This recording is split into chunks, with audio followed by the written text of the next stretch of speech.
Hello guys, this is a new video, and in this video we will talk about change in velocity, acceleration, and second law of motion. So we will begin, we'll try to understand change in velocity with an example, right? So first of all, let's see what do I mean from the change in velocity. So change in velocity is represented by delta v, and it is equal to final velocity minus initial velocity. This is the definition of the change in velocity, right? So you know the definition of the change in position, which is called displacement. Change in position is final position minus initial position. Similarly, the change in velocity is going to be final velocity minus initial velocity, right? Now let me give you one example. Suppose that you are going on a road. Let's say you are going to University Road. Yeah, you're going on a University Road with some initial velocity, suppose 60 kilometers per hour. Yeah, and then you exit the University Road towards Ajman, and your final velocity is this 120 kilometer per hour, right? And the angle of this final velocity with the horizontal, suppose, is 21 degrees. Yeah, so what is the change in velocity? So question is that we have to calculate magnitude of the change in velocity. We have to calculate the direction of the change in velocity, and then we have to calculate the acceleration of our car, right?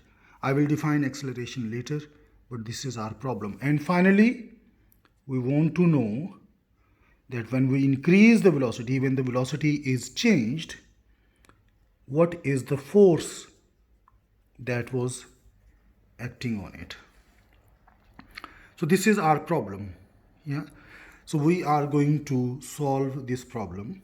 Yeah, so first of all, let me draw the change in velocity. So change in velocity is final minus initial. This is my initial velocity, and initial velocity has a negative sign with it. That means my initial velocity direction, when I want to calculate the change in velocity, the direction of the initial velocity would change. So let me draw this diagram again. I will draw a final velocity vector. Yeah, almost final velocity, making an angle of 21 degrees. This is my final velocity, 120 kilometer per hour. And then I'm going to reverse the sign of initial velocity. That means this arrowhead will be down, this arrowhead will become tail, and this tail will become arrowhead. That will be minus v naught, and I'm going to join the tail of this vector with the head of the v. So this is my minus v naught vector. This is my minus v naught vector. So my change in velocity vector will be here, joining the head of the joining the tail of the first vector to the head of the last vector. Delta v vector is going to be this. This is the graphical representation of the change in velocity, right? Remember, delta v, change in velocity, is final minus initial velocity. So initial velocity, sign of the initial velocity will be negative. So I'm going to reverse the initial vector, going to plot it like this in the opposite direction, and then join the tail of the first vector to the head of the last vector to get my delta v, right? So this is my figure, right? Okay, now velocity is a vector quantity, therefore they are going to have x and y components. So final velocity will have x component and y component, and initial velocity will have x component and y component, right? So what is my final velocity? Final velocity is 120 kilometer per hour. So Vx is going to be 120 cosine 21. Vy will be 120 sine 21. V naught x, what is V naught x? This is a vertical vector, and vertical vector has 0x component. So V naught x for initial velocity is going to be 0. V naught y is going to be 60. Yeah. So these are my components. So I will calculate. First, change in the x component, that would be Vx minus V naught x equals to 120 cosine 21 minus 0, which is equal to 120 cosine 21. Yeah, I'm leaving the calculations to you. You will do calculations and find out what are the numbers. Delta Vy is Vy minus V naught y equals to 120 sine 21 minus 60 equals to whatever the number is. You calculate your number. You have calculators. I don't have a calculator. Yeah.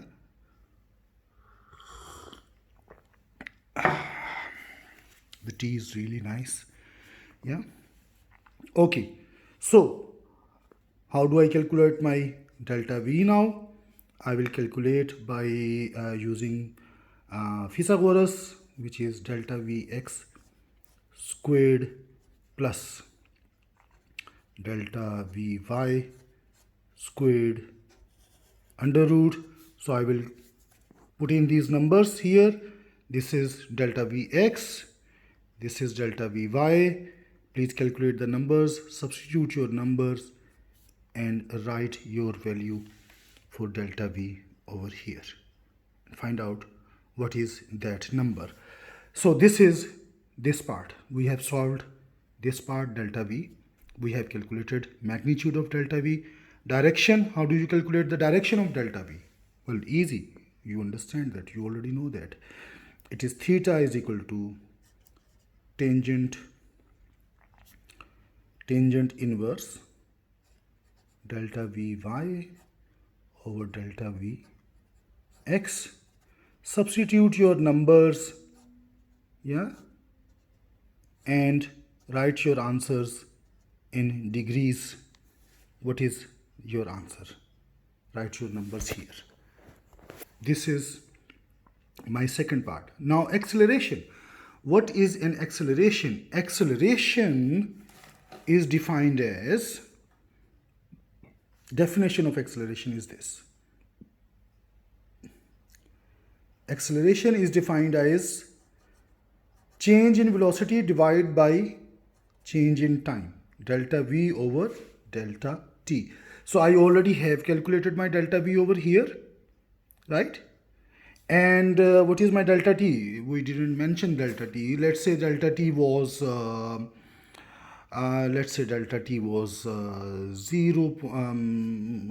well, delta t, let's say whatever delta t is, 5 minutes. Yeah. Now please remember, units should be consistent in your problem. Velocity is given in kilometer per hour, time is given in minutes. So you will have to convert either time into hours or velocity into kilometer per minute. Better thing is that you convert velocity into meter per second. Initial velocity and final velocity, convert that into meter per second. Convert time into seconds. Time into seconds will be 5 multiplied by 60, which is 300 seconds. Yeah. So convert your velocities into meter per seconds and then calculate all these values. Yeah. Write all your numbers. So once you have your velocity, divide that velocity with the time, you will get a number. The unit of that number would be meter over second squared. We already have seen in the velocity time graph that you calculate the slope of the velocity time graph and you get the acceleration. You can have positive acceleration and negative acceleration both, right? Okay, now once you have acceleration, you will be able to answer this part, right? Now what is force? Force is related with acceleration through this formula. Force is equal to mass times acceleration. This is second law of motion. It says that if you apply a smaller force, your acceleration will be smaller. If you apply greater force, acceleration will be greater. Yeah, and also direction of force and acceleration is going to be same. So if your force is negative, acceleration will be negative also. If your force is positive, acceleration is positive also, right? And this formula can be written in its x and y component form. You can say sigma fx is equal to mass times x component of acceleration, and sigma fy, which is the y component of force, equals to mass times y component of acceleration. Now please remember, these two components, they are independent of each other. Yeah. So x component of the force can be used to determine x component of the acceleration, or vice versa. If you have x component of acceleration, you can calculate x component of force. Similarly, if you have y component of the force, you can calculate y component of acceleration, or in reverse, if you have y component of acceleration, you will be able to calculate only y component of the force, right? Now imagine what is the mass of your car. Suppose my car is small car. It is 1300 kilogram. Suppose, so I'm going to calculate how much force I have applied, the engine of my car has applied to, so I would multiply 1300 with the acceleration that I have calculated here. I will write that acceleration and I will get some number here which is in Newton. So this is the force that is applied on my car. So your job is that you convert velocity into meter per second, both these velocities, initial and final velocity. Calculate these numbers. I have written all these formulas for you. All you have to do is that calculate your numbers. Remember to change your velocity into meter per second. Use Pythagoras theorem to calculate the change in velocity, find the direction of the velocity, then find the acceleration, and finally find the force in Newton, right? Okay. Now let me give you one exercise to do at home. I know you are fond of physics, so as soon as you will finish watching this video, you will do this exercise. I'm sure you will do that. So imagine I have this velocity vector. This is initial velocity v naught equals to 5 meter per second, makes an angle of 21 degrees, right? And then I have the final velocity vector, which looks like this. This is final velocity vector making an angle of suppose angle is again 21 degrees, suppose, yeah, and magnitude of the final velocity is suppose 6, not 6, 16 meter per second.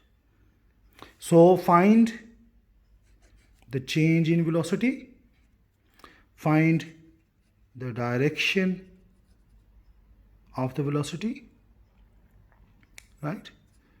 Direction of the change in velocity, and imagine if the time interval is suppose if the time interval is, let's say, 3 seconds, then what is the acceleration? This is your problem. Solve this and send your solutions to me via email or MS Teams. Yeah. So while you do this problem, I will enjoy my oat bar. Nice. See you later, guys. Bye.